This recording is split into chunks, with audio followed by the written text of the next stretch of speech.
Friends, YouTubers, gamers and players, ragers and haters, lend me thine ears. I would like to introduce to you a video brought to you by the Collegiate Gamers. For those of you who do not know, as many of you will not at this time, the Collegiate Gamers is a collaboration between myself and a very good friend of mine. We have decided to start this channel as we are entering our first year of college as freshmen. This channel will not only focus on gaming, but it will span a variety of topics ranging from gaming, living on a college campus, cooking, and general life advice and comedy. My friend's name you shall come to know as the Dark Assassin. I, however, will have many names depending on the topic being discussed. For gaming, you shall call me the Bloodhound. For cooking, you will call me Biggin. For other topics ranging from life advice, you shall call me the Professor. And should I ever come to rule the world, you shall refer to me as Captain Chatty Bojangles. I have decided to start my very first commentative video as an introduction to this channel, but also an introduction to a game that I have come to love over the years, and a game that I hope you yourselves will come to play and enjoy as much as I have. The game we are discussing today is Star Wars Empire at War, Forces of Corruption. Now, you do not have to be a fan of the Star Wars franchise to enjoy this particular game. This game does not focus on a storyline, though there are 3 available ones. This game does not have you play as a first-person shooter or a third-person shooter. You do not play as a Jedi or a Sith or a bounty hunter. Instead, you focus as being the commander of the forces of whatever faction you so choose to play as. There are 3 factions available in this particular version, known as Forces of Corruption. And the forces are, obviously, the Rebellion, the Imperials, but the third faction is not commonly known because it does not make an appearance in the frickin' movies, man. But it is known as the Zon Consortium. The Zon Consortium, however, is not like the Rebels or the Imperials, as they do not focus on conquering the universe or liberating it, but rather try to control the criminal underworld that spans the galaxy. For this particular playthrough, I have come to join the Rebels, and my planets that I have come to conquer and hold is highlighted in red. You can see them right here in this particular section, the majority of them. However, you will notice over here in this corner a small section of 2 planets located in red. Originally, I controlled these 5 and this, not these. These have not been talked about yet. I haven't got to them because I can't get to them. But I have lost 7 of the planets. Not 7 of the planets. I have lost the majority of 7 planets. I only have 2 left, so I have just decided to abandon these 2 as it is too hard to focus on. That is one factor of this game you will have to come to understand if you decide to play it. You do not automatically start winning. You have to plan. This game is based on tactics, commands, and general planning in the future.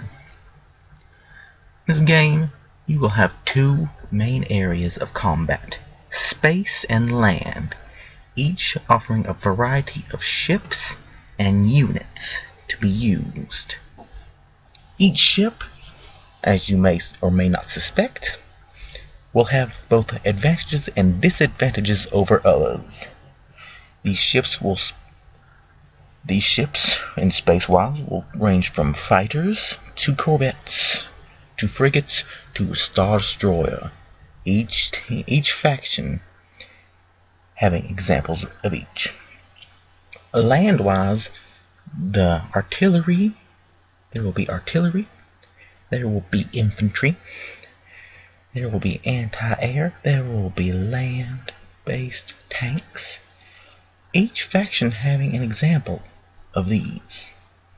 Today I've decided to show you a walkthrough of general spacefarer combat.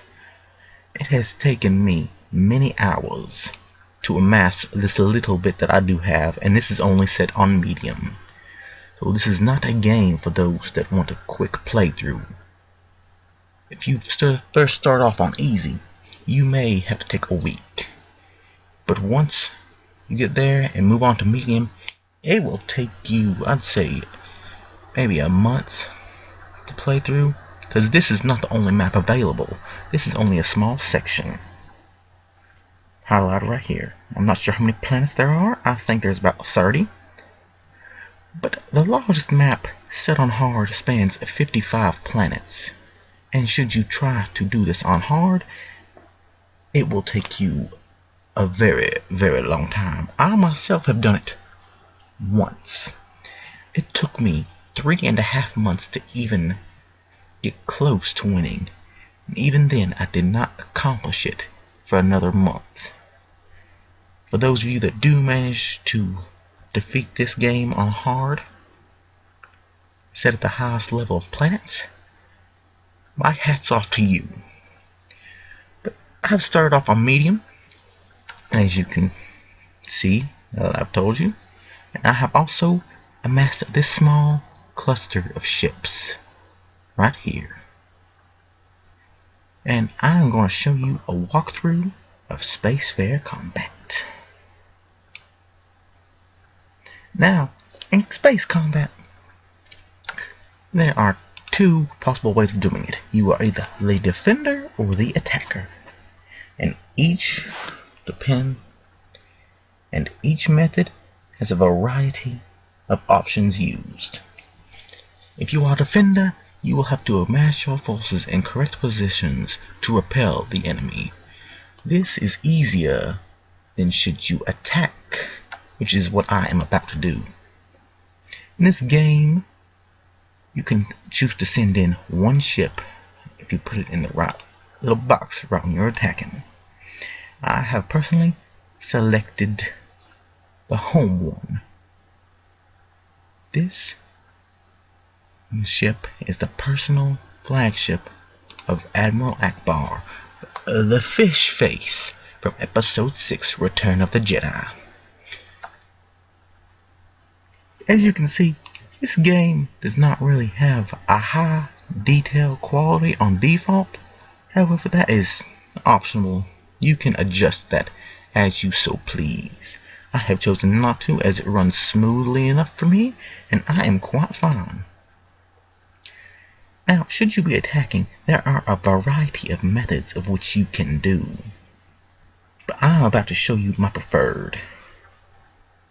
I have decided to send in this one ship and attack the base, which is located over here. As you can see on this little mini-map in the bottom left corner, it is highlighted in blue.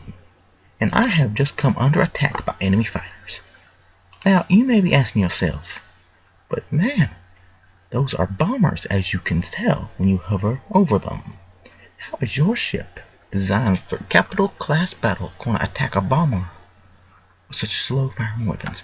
Well, that is the point of the tactic I am currently using. Instead of focusing on a straight out attack from the very beginning, you have to lure the enemy into a sense of security and then catch them off guard. You can literally drop reinforcements in from nowhere and wipe them out when they think they're going to get behind you. Now, look at that.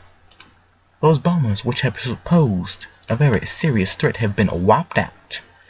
And they're sending more, so I'm just going to send this particular ship by themselves. go after them. That is the beauty of this game. You don't have to send every fleet. Forgive that little hiccup in the video. This is my first, so I had not been aware of the time limit I have been given by my software. Now, as I was saying, you do not have to send in the entire fleet to deal with a particular threat. You can break them up individually or into small groups. So say you need to send in one ship to deal with a problem. You click that ship, go to your mini-map, or go to the screen and right-click on it, and it will travel there and deal with the problem. If you have multiple situations cropping up over the battlefield, you can deal with them at your leisure. You have bombers and a frigate, which is a problem a simple corvette cannot handle. All you need to do is send in either a combination of frigates and a corvette, or corvettes and frigates, or whatever, and go deal with it while the remainder of your fleet presses the attack, wiping out the opposition. So if you want to choose the entirety of a type of ship, say you want to choose both of these corvettes, double click on them and you got them both, and you can send them everywhere. As long as they show up on the screen when you do it, they are yours to command at that time. Another beautiful aspect of this game is the ships themselves, not in how they run, but the fact that they are named for you. Certain ship classes, such as these corvettes, come with names, so you do not have to name them yourselves in your mind. However, I have saw on various videos and on multiple websites where you can actually go into the programming of the game, do a little bit of rewriting, and you are allowed to choose your own personal name for certain ships. I decided to not do that because I do not want to run the risk of somehow messing up my game. So I'm going to stick with what I'm given.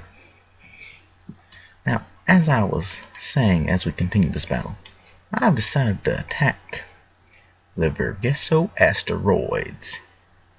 And as you can see in the bottom of the screen, there is a little mini-map that shows the entire outlay of the field of what is visible. Certain parts of it are darker than others. Those are the viewable parts, the viewable portions. The rest is surrounded by a fog of war, which you cannot see through, adds to the authenticity of the game.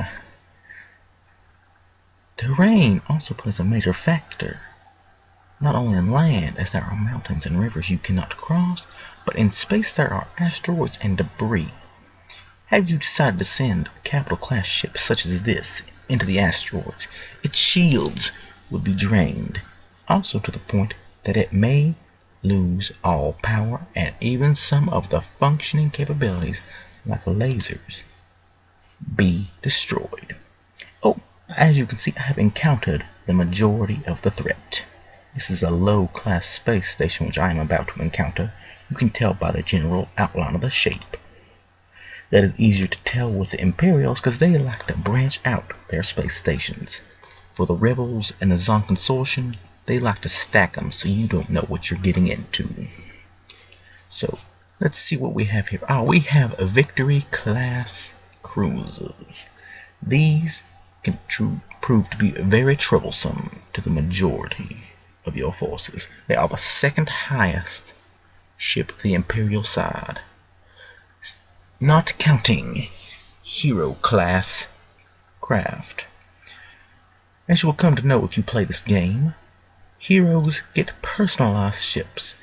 For the Imperials, there is Darth Vader's Super Star Destroyer. There are Admiral Thrawn, and there are a variety of other personalized Star Destroyers that are more powerful than others. The same will be said of the Rebellion and the Zon Consortium. Now, as you can see, I have encountered a threat. These can actually prove to be quite difficult on their own, not to mention the bombers. But these things crap out. That's right. The Empire is such a dick that they let their ships crap out bombers. I am not joking. This thing, in the description, this thing carries 6 TIE fighter squadrons, which is no problem, but they each carry 2 TIE bombers. That is a total of 8 bombers per ship. There are 4 here. It's 32 bombers. That would wipe out this without a problem. Even with these corvettes defending it, I would lose this. And I would lose the battle quite quickly, which is another reason I like this particular tactic that I choose to use of sending in reinforcements when necessary. So I have 8 units of the 25 possible available for combat. Each ship takes up a certain amount, so I'm going to send in a few more frigates to cover my ass. I'll send in some Nebulon Bs and some assault frigates. And as I was saying, there are heroes, so I'm going to send in Han Solo and Chewbacca to help out. That's right, Wookiee and Nerf Herder coming through. See, what did I tell you? Crapping out bombers left and right. Select the majority of all and take out those bombers. This has become more troublesome than I thought it would be. No matter. See, I have just lost. I have no idea what I just lost. What did I lose? I don't know. Can you tell me? Because I sure can't. I think I lost a Nebulon B frigate. I did lose a Nebulon B frigate. Oh well, those bombers were a threat. So I'm going to send in another corvette and the Sundered Heart, another hero. A personalized corvette, more powerful than others. So I've selected all the units. Now I'm going to press the attack on. As I've said, certain ships have advantages. That is why it is best to diversify your forces. It is looking pretty grim, I have not a good chance, I can tell you now. That is what you get when you set it on medium. This game is some of the hardest crap I have ever played in my many years of life, in my many years of gaming. And you see these right here? That is an interdictor, as the name will tell you. It stops you from fleeing. That's right, you can flee if you are not doing well. Look, I am so screwed. I am telling you that right up now. I'm not gonna lie. What is this? What's he doing? What are you doing? Get over there and have your buddies.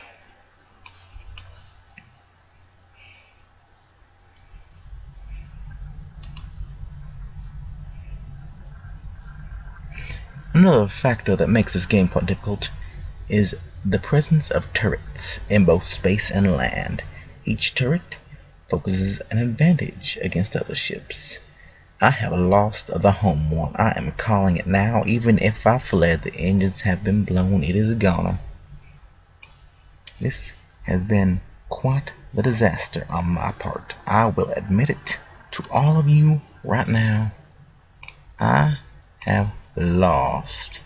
There is no denying it, so I am going to flee. Another beautiful part of this game, you can either auto-resolve, fight through, or you can run. I'm going to run. Part of the game is tactics. Knowing when to run, when to fight, and when to die. Sacrifices will need to be made, I assure you, but they are up to you, and every choice influences the outcome of a battle. 16-minute battle time. Do you see that? That is the average. Well, I hope I've influenced you to buy this wonderful game, and I hope I have influenced you to subscribe to our channel. This is the Bloodhound, signing out.